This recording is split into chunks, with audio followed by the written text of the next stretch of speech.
நான் பாவம் செய்ய மாட்டேன், நான் பரிசுத்தமா வாழ்வேன், கர்த்தர் என்ன தீர்க்க ஆயுசு வரைக்கும் வச்சிருப்பாரு, கர்த்தர் எனக்கு பலன் தருவார். உங்களை பார்த்து நீங்களே அறிக்கை செய்யுங்க. ஏன்னா அப்பா ஃபர்ஸ்டே சொல்லிட்டாரு, மரணமும் ஜீவனும். உங்க பிள்ளைகளை பார்த்து அடுத்து சொல்லுங்க, என் பிள்ளைய நல்லா கர்த்தர் வைப்பார், என் பிள்ளைக்கு நல்ல ஒரு வாழ்க்கையை கர்த்தர் தருவார், அவனுக்கு ஒரு எதிர்காலத்தை கர்த்தர் வச்சிருக்கிறார். இன்னைக்கு அவன் இப்படி இருக்கிறான், ஆனா கர்த்தர் அவனைத்தான் என் வீட்டில் தெரிந்து கொள்ள போறார், அவளைத்தான் கர்த்தர் என்ன தெரிந்து கொள்ள போறாரு. என் பிள்ளை நல்லா இருக்கிறத என் கண்ணு பார்க்கும். அறிக்கை செய்யுங்க.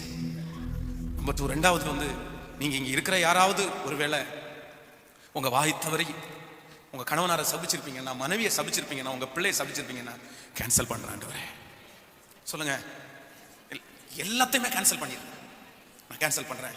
நீங்க என்ன சொல்லணும்னா, எனக்கு தந்த நல்ல கணவனுக்காக உமக்கு, எனக்கு தந்த நல்ல மனைவிக்காக உமக்கு, எனக்கு தந்த நல்ல பிள்ளைகளுக்காக உமக்கு. சத்தமா சொல்லுங்க. ஏன் தான் இந்த தலை வலிக்கிறது தெரியல, ஏன் தான் இந்த கால் வலிக்கிறது தெரியல, ஏன் தான் நான் பிறந்தனே தெரியல, ஏன் தான் நோ நோ நோ சொல்லக்கூடாது. சாகுறேன்னு சொல்லாதீங்க, ப்ளீஸ் சொல்லாதீங்க.